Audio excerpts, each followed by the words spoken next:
नमस्कार दोस्तों, मेरा नाम हिमांशु है और आप सभी का मेरे YouTube चैनल पर स्वागत है।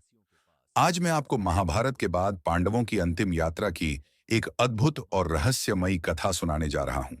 यह सिर्फ एक कहानी नहीं, बल्कि धर्म, त्याग और मोक्ष की सच्ची परीक्षा है।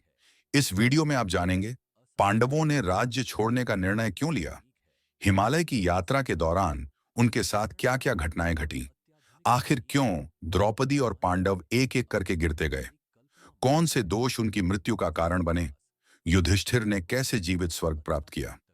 अगर आपको यह वीडियो पसंद आए तो लाइक करें, कमेंट करें और चैनल को सब्सक्राइब करना न भूलें। महाभारत के बाद की गाथा, धर्म, प्रतिशोध और मोक्ष की अनसुनी कहानी।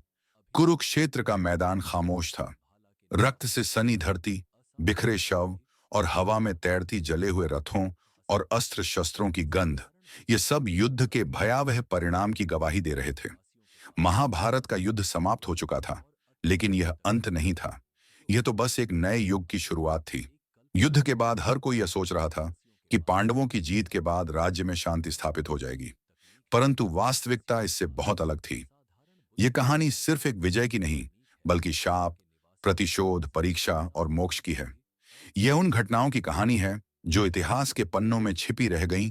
युद्ध समाप्त हो चुका था, लेकिन हस्तिनापुर के महलों में सिर्फ सन्नाटा था।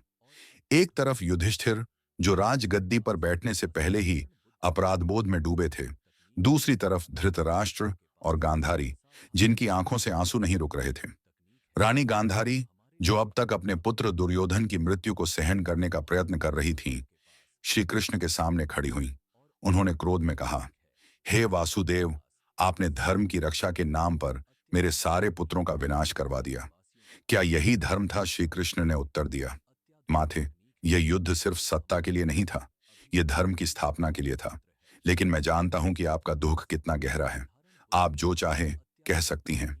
गांधारी की आंखों में आंसू थे, लेकिन उनका क्रोध शांत नहीं हुआ। उन्होंने अपने तप से श्री कृष्ण को शाप दिया, जिस प्रकार मेरे वंश का नाश हुआ, उसी प्रकार तुम्हारा यादव वंश भी नष्ट हो जाएगा, और जिस तरह मेरे पुत्रों की अकाल मृत्यु हुई, उसी तरह तुम्हारी भी एक सामान्य मृत्यु नहीं होगी। श्री कृष्ण मुस्कुराए। उन्होंने गांधारी के शाप को स्वीकार कर लिया, क्योंकि वे जानते थे कि यह सत्य होना आवश्यक था। युद्ध समाप्त होने के बाद अश्वत्थामा का क्रोध शांत नहीं हुआ था। उसने द्रौपदी के 5 पुत्रों की हत्या कर दी थी, और फिर अभिमन्यु की विधवा उत्तरा के गर्भ में पल रहे शिशु को भी मारने के लिए ब्रह्मास्त्र का प्रयोग किया। उत्तरा चीख उठी, हे गोविंद, मेरी कोख में पल रहे मेरे बच्चे को बचाइए। श्री कृष्ण ने तुरंत अपने दिव्य शक्ति से उस ब्रह्मास्त्र के प्रभाव को निष्क्रिय कर दिया और उत्तरा के गर्भ में पल रहे शिशु को पुनर्जीवित कर दिया। यही बालक आगे चलकर राजा परीक्षित बने, जिनके वंश से आगे महाजनपदों का निर्माण हुआ। परंतु श्री कृष्ण ने अश्वत्थामा को भयंकर शाप दिया, हे द्रोणपुत्र, तुमने निर्दोष बालकों की हत्या की है, इसलिए तुम हजारों वर्षों तक इस धरती पर भटकते रहोगे, जख्मों से भरे रहोगे, और कोई भी तुम्हें पहचानने या शरण देने को तैयार नहीं होगा। अश्वत्थामा को तत्काल उसी क्षण भयंकर कोढ़ हो गया और वह अज्ञात जंगलों में भटकने लगा। महाभारत के बाद यादव वंश में अभिमान और घमंड बढ़ गया था। गांधारी के शाप के प्रभाव से एक दिन प्रभास क्षेत्र में यादवों में आपसी कलह शुरू हो गई। श्री कृष्ण ने जब यह देखा तो वे समझ गए कि समय आ गया है। यदुवंशियों ने मदिरा पीकर आपस में ही तलवारें उठा लीं। उन्होंने एक दूसरे का संहार कर दिया। स्वयं बलराम ने ध्यान मुद्रा में बैठकर अपना शरीर त्याग दिया।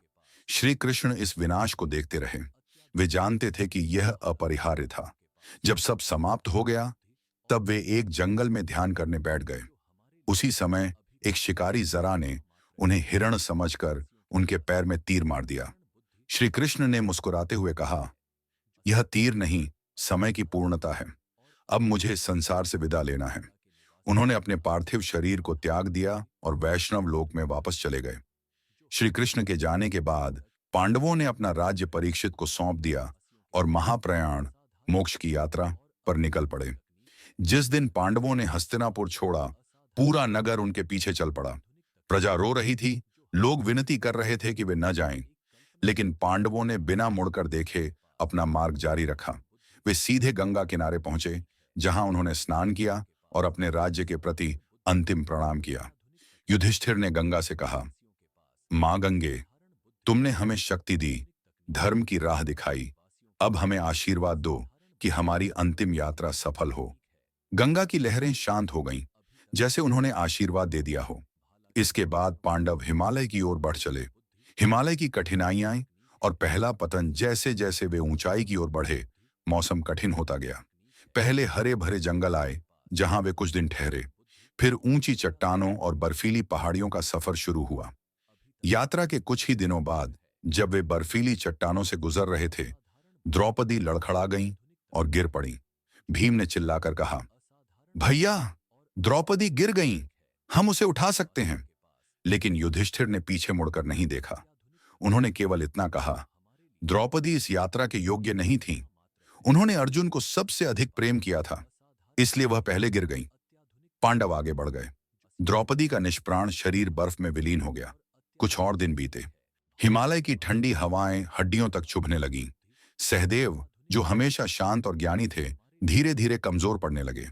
एक दिन जब वे एक गहरी घाटी पार कर रहे थे, सहदेव लड़खड़ाए और गिर पड़े। नकुल चिल्लाया, भैया, सहदेव को बचाइए। युधिष्ठिर शांत खड़े रहे और बोले, सहदेव को अपने ज्ञान का अभिमान था। वे सोचते थे कि उनसे अधिक बुद्धिमान कोई नहीं है, इसलिए वे गिर गए। पांडवों ने आगे बढ़ने का निर्णय लिया। सहदेव पीछे छूट गए। कुछ और दिनों तक वे यात्रा करते रहे। अब उनकी संख्या कम होती जा रही थी। हिमालय की ऊंचाइयां और ठंडी हवाएं उनके धैर्य की परीक्षा ले रही थीं। एक दिन जब वे एक बर्फीली ढलान पर चल रहे थे, नकुल अचानक संतुलन खो बैठे और नीचे गिर पड़े। भीम ने फिर कहा, भैया, नकुल को बचाया जा सकता है। युधिष्ठिर ने फिर मुड़कर नहीं देखा और कहा, नकुल को अपने रूप और सुंदरता पर गर्व था। यही कारण है कि वे इस यात्रा में सफल नहीं हो सके। अब केवल 3 पांडव बचे थे, युधिष्ठिर, अर्जुन और भीम। अब केवल 3 योद्धा आगे बढ़ रहे थे। अर्जुन, जो सबसे शक्तिशाली धनुर्धर थे, अब थके हुए लग रहे थे। जैसे ही वे एक ऊंची पहाड़ी पर चढ़ रहे थे, अर्जुन अचानक नीचे गिर पड़े। भीम घबरा गए। भैया, अर्जुन भी गिर गए। युधिष्ठिर की आंखों में दुख था, लेकिन उन्होंने शांति से उत्तर दिया, अर्जुन को अपने धनुर्विद्या पर बहुत गर्व था। वे सोचते थे कि उनसे बड़ा कोई योद्धा नहीं है। यही उनके पतन का कारण बना।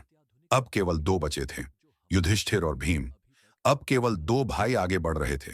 भीम हमेशा सबसे बलशाली रहे थे, लेकिन अब उनकी शक्ति क्षीण हो रही थी। अचानक जब वे एक बर्फीले रास्ते पर चल रहे थे, भीम लड़खड़ाए और गिर पड़े। भीम ने अंतिम बार अपने बड़े भाई से पूछा, भैया, मैंने हमेशा धर्म के लिए लड़ा, मैंने कभी अधर्म नहीं किया, फिर मैं क्यों गिरा? युधिष्ठिर ने एक गहरी सांस ली और कहा, तुम्हें अपने बल पर बहुत अभिमान था।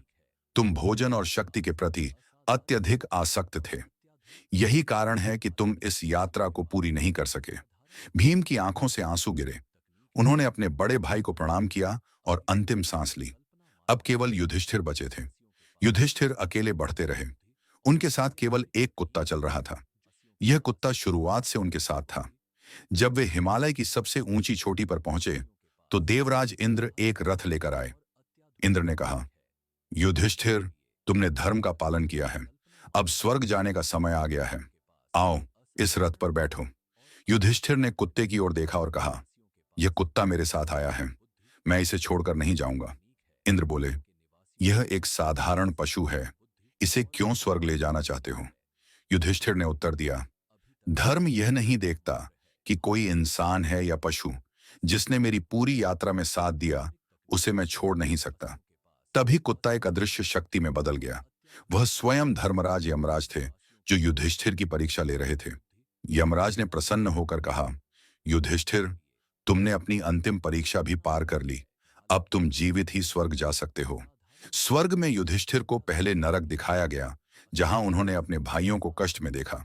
देवताओं ने कहा कि यह उनके कर्मों का फल था, लेकिन जब उन्होंने अपने सभी परीक्षाओं को पार कर लिया, तब अंततः उन्हें स्वर्ग में स्थान मिला। वहां उन्होंने द्रौपदी, अर्जुन, भीम, नकुल, सहदेव और कर्ण को फिर से देखा। युधिष्ठिर ने सबसे बड़ा प्रश्न पूछा, क्या यह धर्म की विजय थी? एक आकाशवाणी हुई, धर्म हमेशा विजय प्राप्त करता है, लेकिन हर जीत की अपनी कीमत होती है।